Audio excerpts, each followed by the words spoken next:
दोस्तों स्वागत है आपका हमारे चैनल एग्जाम टारगेट में। आशा करते हैं आप सब स्वस्थ हैं, मस्त और अच्छे से पढ़ाई कर रहे हैं। जैसे कि आप सभी को पता होगा कि क्लास 11 का जो एग्ज़ाम है वो बहुत ही नज़दीक आ चुका है। उसी हिसाब से हमें तैयारी भी करनी होगी, तो उससे देखते हुए आज हम लेकर आए हैं क्लास 11 का फिजिक्स का 40 मोस्ट इंपॉर्टेंट क्वेश्चन। तो चलिए बिना बकदवाए क्वेश्चन की ओर आगे बढ़ते हैं। आप लोग देख सकते हैं आप लोगों का क्वेश्चन क्या दिया हुआ है। फर्स्ट क्वेश्चन यहाँ पर इंग्लिश में है, तो आप लोग चाहे तो इंग्लिश में रीड कर सकते हैं या फिर कमेंट कर सकते हैं कि हमें इंग्लिश में भी वीडियो बना कर दे तो हम अपलोड कर देंगे। ओके, फिलहाल हम अभी हिंदी में करेंगे। तो आप लोग देख सकते हैं आप लोग का फर्स्ट क्वेश्चन जो वो क्या पूछता है, क्या पूछ रहा है, किए गए कार्य का बीमीय सूत्र निम्नलिखित में से किस बीमीय सूत्र के समान होता है, बराबर होता है पूछ रहा है। यानी कि कार्य का बीमीय सूत्र किसके समान होता है, तो वो किसके समान होता है, ऊर्जा के समान होता है। और आप सभी को बता दें कि इसका बीमीय सूत्र क्या होता है, तो इसका बीमीय सूत्र होता है mL/2T⁻²। होता है क्या होता है, कार्य और ऊर्जा जो दोनों का बीमीय सूत्र होता है वो क्या होता है, mL/2T⁻² होता है। ओके, चलिए नेक्स्ट क्वेश्चन के आगे बढ़ते हैं। देखिए नेक्स्ट क्वेश्चन क्या पूछा है। नेक्स्ट क्वेश्चन पूछ रहा है जी का बीमीय सूत्र पूछ रहे हैं। सार्वत्रिक गुरुत्वीय नियतांक स्थिरांक या नियतांक जी का बीमीय सूत्र पूछ रहा है। ओके, तो जी का बीमीय सूत्र क्या होता है, तो देखिए सबसे पहले हमें पता है जी इक्वल टू क्या होता है, जी बराबर क्या होता है, F(r²/m1 इंटू m2 होता है। क्या होता है, m1 इंटू m2।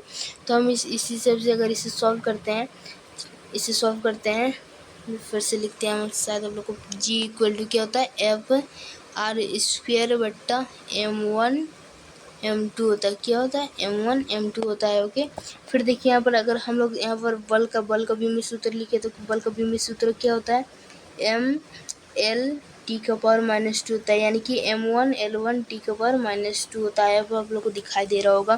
फिर देखिए यहाँ r दिया हुआ, r² यानी कि त्रिज्या दिया हुआ है। तो त्रिज्या को हम लोग क्या लंबाई बोल सकते हैं, त्रिज्या को लंबाई बोल सकते हैं। तो l का स्क्वायर क्या है, l का स्क्वायर। फिर देखिए नीचे क्या है, नीचे है m1 और m2। क्या है, m1 और दूसरा क्या है, m2 है। हम 1m से 1m कैंसिल कर सकते हैं, एकदम कर सकते हैं। तो हमारा जो आंसर आएगा वो क्या आ जाएगा, यहाँ पर देखिए जो हमारा नीचे का m जो है वो ऊपर जाएगा तो m का इन्वर्स हो जाएगा। फिर देखिए यहाँ पर एक l है और ये l² l और l² को जोड़ेंगे तो क्या हो जाएगा, l का क्यू हो जाएगा। फिर t इन्वर्स है यहाँ पर, है ना, t इन्वर्स, टी इनवर्स है। तो चलिए अगर इस सबको हमारा देखते हैं, इस सबको देख रहे हैं तो इसका जो करेक्ट आंसर हो जाएगा वो क्या हो जाएगा, m इनवर्स L⁻3T⁻² आ जाएगा। यानी कि m⁻1 L⁻3T⁻², यानी कि इसको इनवर्स भी बोल सकते हैं, m इनवर्स कुछ भी बोल सकते हैं। चलिए नेक्स्ट क्वेश्चन के आगे बढ़ते हैं, यानी कि इसका करेक्ट आंसर हो जाएगा ऑप्शन ए हो जाएगा। चलिए नेक्स्ट क्वेश्चन की ओर आगे बढ़ते हैं। देखिए नेक्स्ट क्वेश्चन क्या पूछा है, निम्नलिखित में से कौन सा भौतिक राशि का नाम नहीं है पूछा है। भौतिक राशि का नाम नहीं है, अब लोग सबको जानते हैं, घनत्व भौतिक राशि है, ऊर्जा भौतिक राशि, आवेग भौतिक राशि है। क्या भौतिक राशि नहीं है, तो किलोग्राम जो है भौतिक राशि नहीं है। चलिए नेक्स्ट क्वेश्चन की ओर आगे बढ़ते हैं। देखिए नेक्स्ट क्वेश्चन क्या पूछा है आप लोगों का। देखिए एक बहुत ही सिंपल सा क्वेश्चन पूछा है कि ज्योति तीव्रता मापने के लिए किस ऐसा इकाई का उपयोग किया जाता है। तो पूछ रहा है तो ज्योति तीव्रता का क्या होता है, ऐसा इकाई कैंडला होता है ना, सी डी से डिनोट करते हैं, यहाँ पर लिखा हुआ भी है। चलिए नेक्स्ट क्वेश्चन के आगे बढ़ते हैं।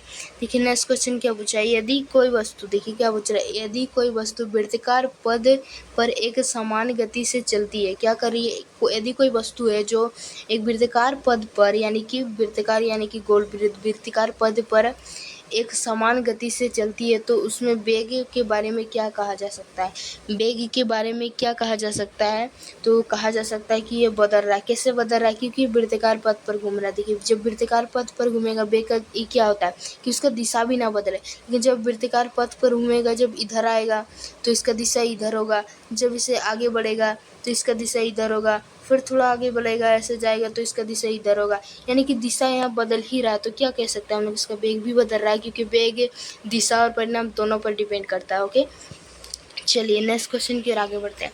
देखिए नेक्स्ट क्वेश्चन क्या पूछ रहा है कि निम्नलिखित में से कौन सी मात्रा एक सदिश राशि है। क्या पूछ रहा है कि निम्नलिखित में से कौन सी मात्रा एक सदिश राशि है। तो इसका क्या हो जाएगा, करेक्ट आंसर बेग हो जाएगा, क्योंकि चाल एक क्या राशि है, अदिश राशि है, दूरी भी है, समय भी है, सब अदिश राशि है। बेग है जो बेग एक सदिश राशि है।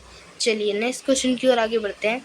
देखिए यहाँ पर एक क्या पूछ रहा है, प्रारंभिक वेग, विस्थापन और त्वरण ज्ञात होने पर अंतिम वेग ज्ञात करने के लिए गति के किस समीकरण का उपयोग किया जाएगा पूछ रहा है। यानी कि प्रारंभिक वेग आपको u है पता है, विस्थापन s पता है और त्वरण a पता है, और आपको निकालना क्या है v, यानी कि अंतिम वेग निकालना। तो हम किस इक्वेशन का यूज करेंगे, तो हम इक्वेशन का जो यूज करेंगे वो v² बराबर u² प्लस 2as, क्योंकि हमें क्या पता है, u भी पता है, a भी पता है, s भी पता है, सब कुछ पता है। इसलिए हम जो इसका जो करेक्ट आंसर हो जाएगा वो क्या हो जाएगा हमारा v² प्लस v, इसका जो करेक्ट आंसर हो जाएगा d। यहाँ पर देखिए आप लोग d, इसमें साइड कर देती हूँ, इसका करेक्ट आंसर d हो जाएगा, v² बराबर u² प्लस 2as। चलिए नेक्स्ट क्वेश्चन की ओर आगे बढ़ते हैं। देखिए नेक्स्ट क्वेश्चन क्या पूछा है, यदि दो सदिश परिणाम में समान और दिशा में विपरीत हो तो उसका परिणाम क्या होगा पूछ रहा है कि यदि दो सदिश परिमाण में समान और दिशा में विपरीत हो तो उनका परिमाण होगा पूछ रहा है। तो क्या होगा, उसका परिणाम 0 होगा। चलिए नेक्स्ट क्वेश्चन की ओर आगे बढ़ते हैं। देखिए नेक्स्ट क्वेश्चन क्या पूछ रहा है, दो सदिश के अदिश गुणनफल के रूप में जाना जाता है। किसे जाना जाता है, डॉट प्रोडक्ट यानी कि बिंदु गुणनफल को जाना जाता है। चलिए नेक्स्ट क्वेश्चन की ओर आगे बढ़ते हैं। देखिए कितना क्वेश्चन हम लोग का 10वां 11वां क्वेश्चन। यहाँ देखिए फिर क्या पूछ रहा है, प्रक्षेप गति में वेग का क्षैतिज घटक क्या होता है। प्रक्षेप गति में जो वेग का क्षैतिज घटक है, ऐसे जाता है, प्रक्षेप ऐसे जाता है, यहाँ रहता है, या इसका जो क्षैतिज घटक है वो क्या रहता है, नियत रहता है।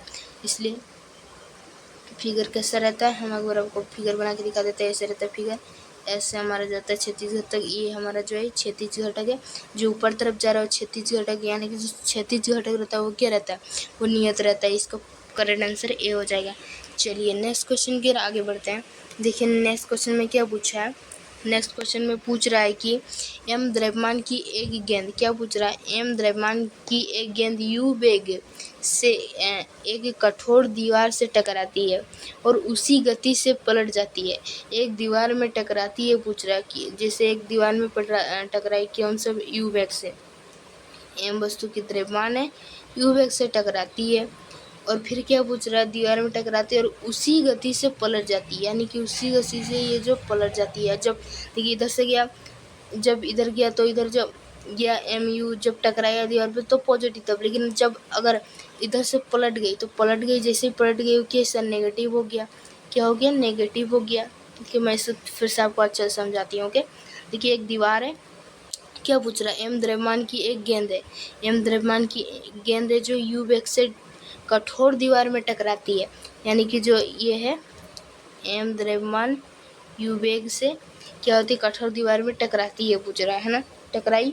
उसके बाद फिर क्या हो रहा है कि उसी गति से पलट जाती है। अगर इसी गति से ही पलटेगी तो इससे जैसे ही पलटेगी तो नेगेटिव हो जाएगी ना, तो इससे नेगेटिव हो जाएगी, यानी कि ये हो जाएगा mu माइनस mu नेगेटिव में हो जाएगा। ओके, फिर देखिए, और हम लोग जानते हैं हम लोग का जो आवेग बराबर क्या होता है, गति में परिवर्तन, आवेग। फिर यहाँ देखिए पूछ क्या रहा है, पलट जाती है, दीवार में गेंद को दिया गया आवेग पूछ रहे हैं यहाँ पर। तो आवेग बराबर क्या होता है, गति में परिवर्तन। क्या होता है, गति में परिवर्तन। तो हम लोग क्या निकालेंगे, गति में परिवर्तन। तो गति में परिवर्तन क्या होता है, अंतिम वेग। हमारा फॉर्मूला क्या होता है, अंतिम वेग माइनस अंतिम गति, अंतिम गति क्या होता है, अंतिम गति होता है माइनस जो प्रारंभिक गति होता है। क्या होता है, प्रारंभिक गति, जिसे हम लोग किससे डिनोट करते हैं, जिसे हम लोग लिखते हैं pf लिखते हैं, गलती हो जा रही, pf लिखते हैं, मैंने pb लिखते हैं, pi लिखते हैं, pi लिखते हैं। तो इसको देखिए सबसे पहले क्या था, इधर से जब टकराई थी तो एम यू से थी, कैसी थी, एम यू से थी, और जब इधर से फिर से पलट गई तो माइनस का एम यू में आ गई थी।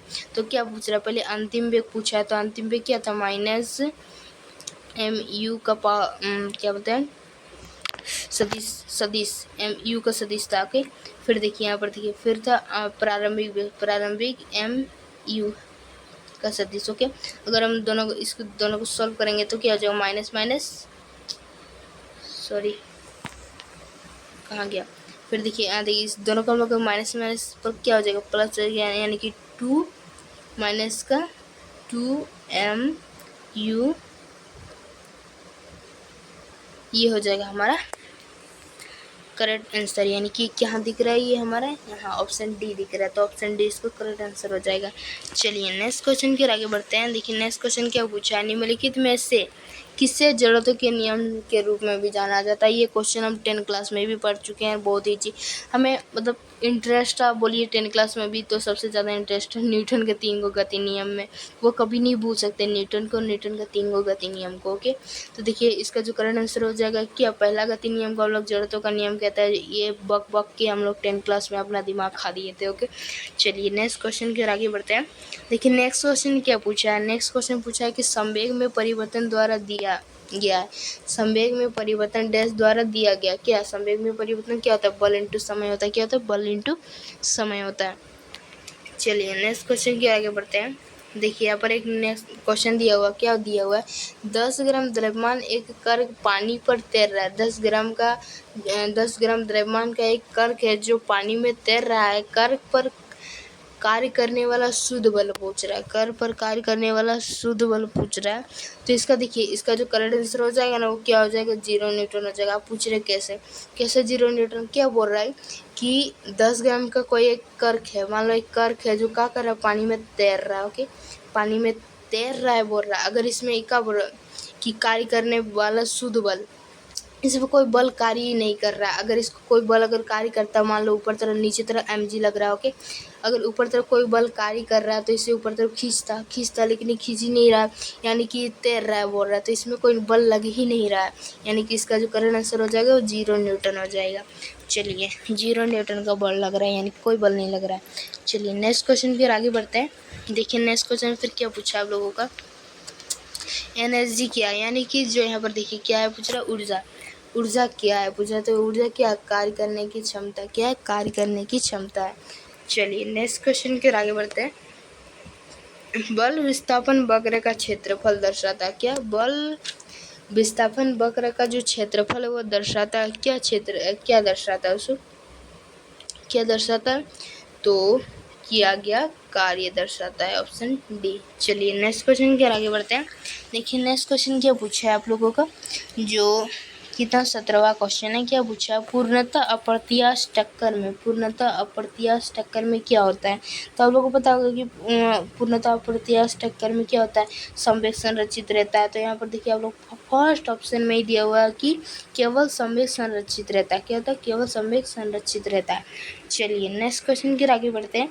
देखिए 18वां क्वेश्चन क्या पूछा है, देखिए यहाँ पर एक न्यूमेरिकल क्वेश्चन दिया हुआ है, यदि कोई एथलीट 4 सेकंड में 500 जूल काम करता है, क्या करता है, यदि कोई एथलीट है जो 4 सेकंड में 500 जूल काम करता है तो उसकी शक्ति क्या होगी, पावर पूछ रहा है, शक्ति पूछ रहा है। तो आप लोगों को पता होगा पावर इक्वल टू क्या होता है, W/T, यानी कि वर्क इंटू टाइम होता है।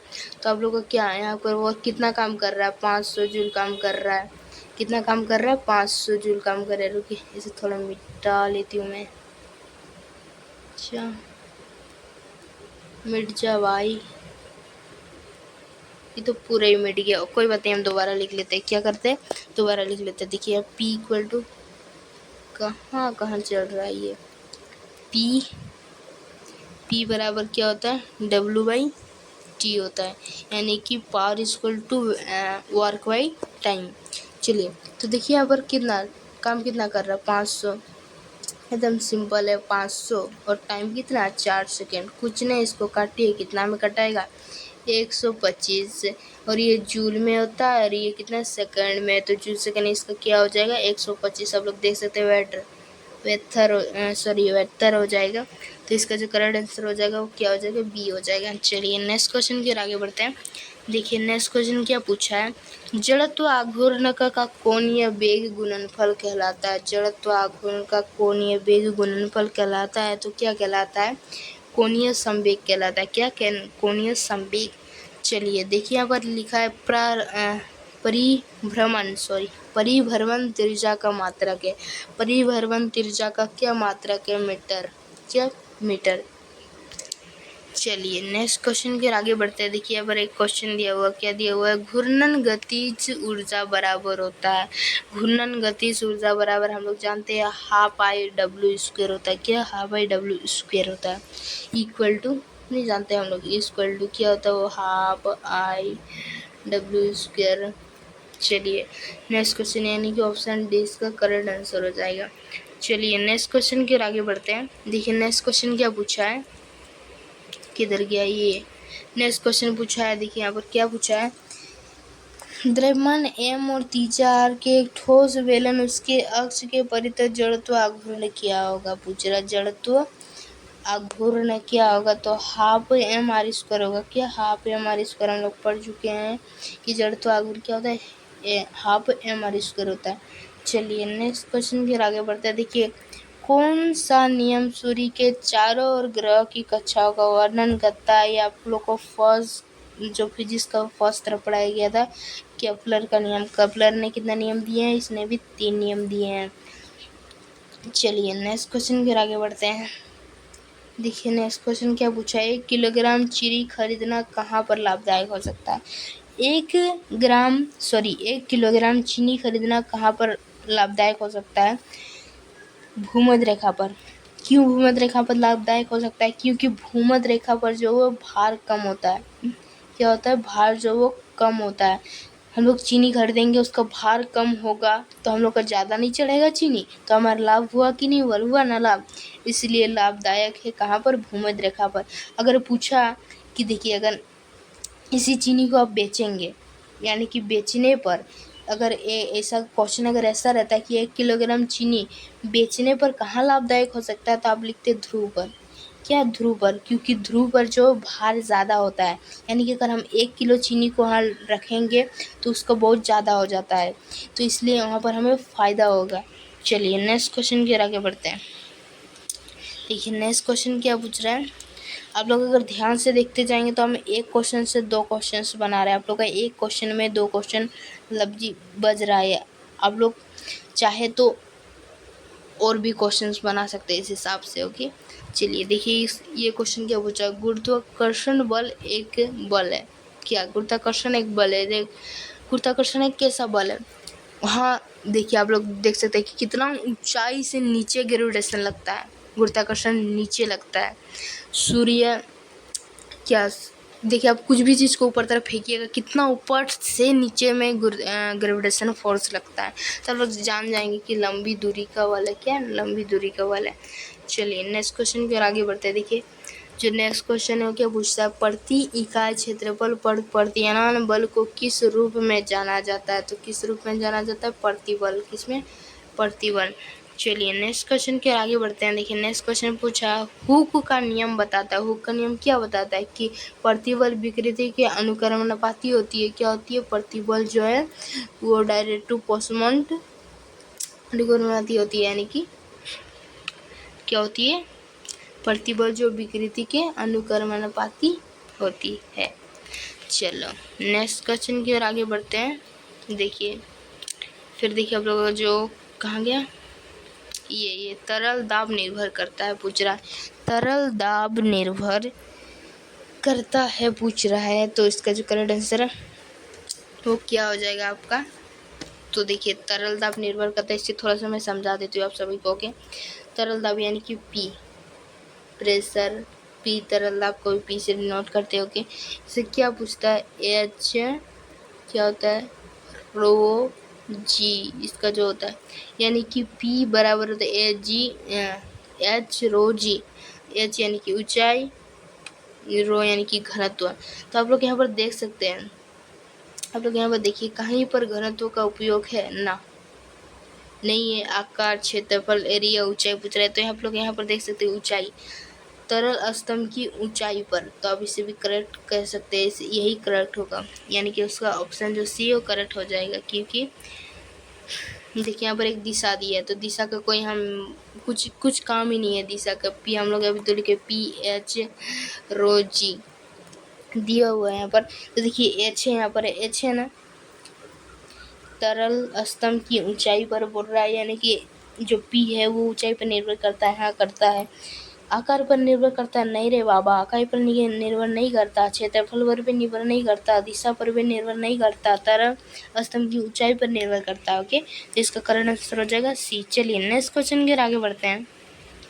देखिए नेक्स्ट क्वेश्चन क्या पूछा है, पृष्ठ तनाव की इकाई के समान, पृष्ठ तनाव की इकाई के समान जगह हमारा प्रति इकाई क्षेत्र पर सतह ऊर्जा, प्रति इकाई क्षेत्र पर सतह ऊर्जा, इसका करेक्ट आंसर हो जाएगा। कैसे हो जाएगा कि सरफेस टेंशन, ये आप लोग सरफेस टेंशन इक्वल टू क्या होता है, F/L होता है, यानी कि N इसका जो ये होता है वो न्यूटन पर मीटर होता है। ओके, नीचे M यानी कि मीटर, यानी कि इसका, और इसका जो हो जाएगा हमारे E/, एरिया हो जाएगा, एरिया यानी कि, और का क्या होता है न्यूटन मीटर होता है। फिर इसका जो होता है हमारा m² होता है, m² एक वो m से m गया, यानी कि ऊपर क्या बचा n/m बचा। उसके बाद यहाँ पर देखिए इसका भी क्या बचाता है n/m, यानी कि दोनों इक्वल है, दोनों इक्वल। इसका जो करेक्ट आंसर हो जाएगा वो क्या हो जाएगा, प्रति इकाई क्षेत्रफल पर प्रति इकाई क्षेत्र पर सतह ऊर्जा, इसका करेक्ट आंसर हो जाएगा।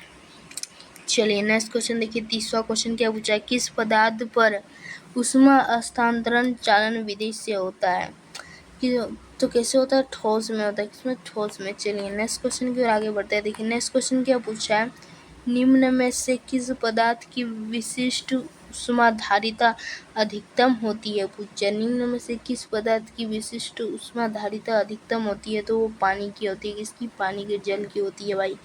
चलिए नेक्स्ट क्वेश्चन की ओर आगे बढ़ते हैं। देखिए नेक्स्ट क्वेश्चन क्या पूछा, ऊष्मागतिकी का शून्य कोटि नियम किस अवधारणा की ओर ले जाता है, तो किस अवधारणा की ओर ले जाता है, तो इसका जो करेक्ट आंसर हो जाएगा वो तापमान की ओर ले जाता है, किसकी ओर, तापमान की ओर ले जाता है। चलिए नेक्स्ट क्वेश्चन के आगे बढ़ते हैं। देखिए 33वां क्वेश्चन क्या पूछता है, चक्रीय प्रक्रम में निकाय द्वारा किया गया कार्य डैश होता है, चक्रीय प्रक्रम में निकाय द्वारा किया गया कार्य डैश होता है, तो इसका जो करेक्ट आंसर हो जाएगा वो क्या होता है, शून्य होता है भाई, शून्य क्या होता है, शून्य होता है। चलिए नेक्स्ट क्वेश्चन के आगे बढ़ते हैं।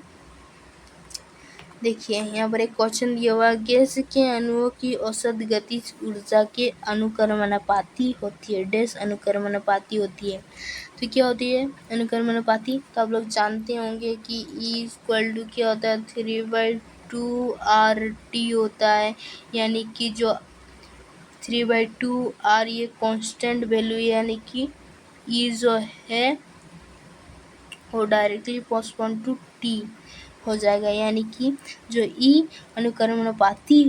अनुक्रमणापाती होगा वो T के, यानी कि टेम्परेचर, यानी कि तापमान के, किसके, तापमान के। चलिए नेक्स्ट क्वेश्चन की ओर आगे बढ़ते हैं। देखिए नेक्स्ट क्वेश्चन फिर क्या पूछता है, पूछ रहा है नेक्स्ट क्वेश्चन दे दी, यदि कार के टायर गर्म हो तो उनके गैस अणुओं का दाब डैश होगा, क्या होगा, उसके उच्च हो जाएगा, क्या हो जाएगा, उच्च हो जाएगा। चलिए नेक्स्ट क्वेश्चन के आगे बढ़ते हैं। देखिए 36वां क्वेश्चन क्या पूछा है, एक सरल आवर्त दोलित के लिए निम्नलिखित में से कौन सी राशि नियत रहती है, कौन सी राशि नियत रहती है पूछ रहा है, तो इसका जो करेक्ट आंसर हो जाएगा वो क्या हो जाएगा, आयाम, क्या, आयाम नियत रहती है। चलिए नेक्स्ट क्वेश्चन के आगे बढ़ते हैं। देखिए 37वां जो क्वेश्चन है वो क्या पूछता है, निम्नलिखित में से कौन सी SHM के लिए आवश्यक शर्त है, तो कौन सी आवश्यक शर्त है, तो प्रत्यास्थता, कौन सी, प्रत्यास्थता। चलिए नेक्स्ट क्वेश्चन की ओर आगे बढ़ते हैं। देखिए नेक्स्ट क्वेश्चन क्या पूछा है, पूछ रहा है कि 39वां क्वेश्चन है, क्या पूछ रहा है, कंपमान डोरी या आर्गन पाइप में किस प्रकार की तरंगें उत्पन्न होती है, तो कौन सी होती है, अनुदैर्ध्य तरंगे, ऑप्शन बी। चलिए नेक्स्ट क्वेश्चन देखिए, आप लोगों को जो लास्ट क्वेश्चन है वो क्या पूछा है, ध्वनि तरंगे का कौन सा गुण विश्वपंत यानी कि बेटी के निर्माण के लिए उत्तरदायी है, तो कौन सा है? इसका जो करेक्ट आंसर हो जाएगा वो है आयाम। क्या? आयाम। चलिए, इसका जो करेक्ट आंसर हो जाएगा वो क्या हो जाएगा? आयाम हो जाएगा। हम लोग का जो 38वां क्वेश्चन था वो क्या पूछा था? वो 38वां क्वेश्चन हमने करा ही नहीं भाई। SHM का आयाम किस भौतिक राशि को दर्शाता है? तो अधिकतम विस्थापन यानी कि 20 का करेक्ट आंसर हो जाएगा। ओके, तो आप लोग को जो है 40 क्वेश्चन था वो समाप्त हो चुका है। 40 मोस्ट इम्पोर्टेंट क्वेश्चन है जो वो समाप्त हो चुका है आप लोगों का। चेक बोर्ड का जो 11 का एग्ज़ाम है फिजिक्स का, उसके लिए हम जो मोस्ट इम्पोर्टेंट 40 क्वेश्चन कर रहे थे वो समाप्त हो चुका है। तो चलिए वीडियो को इसी के साथ समाप्त करते हैं। अगर आप लोगों को वीडियो अच्छा लगा तो वीडियो को लाइक जरूर कर दीजिएगा। चैनल में पहली बार आए हैं तो चैनल को सब्सक्राइब कर लीजिएगा, क्योंकि ऐसे मोस्ट इम्पोर्टेंट क्वेश्चंस और आप लोग का जो क्लास अभी जो आप लोग 11 में अगर 12 में उठते हैं तो मैथमेटिक्स का सॉल्व, क्लास 11 का मैथमेटिक्स का भी सॉल्यूशन का वीडियोस वगैरह आप लोग चाहें तो प्ले लिस्ट में है, आप लोग देख सकते हैं। और क्लास 12 का हम जो नया सेशन का फिर से जो क्लासेस स्टार्ट कर रहे हैं, इसलिए भी आप लोग को बहुत सारा इसमें ऐसे चीज़ मिलेंगे जो आप लोग को बहुत लाभदायक होगा, इसलिए चैनल को सब्सक्राइब जरूर कर लीजिएगा। तो चलिए इस वीडियो को हम यहीं समाप्त करते हैं, मिलते हैं आपसे अगले वीडियो में, तब तक के लिए बाय बाय गाइस।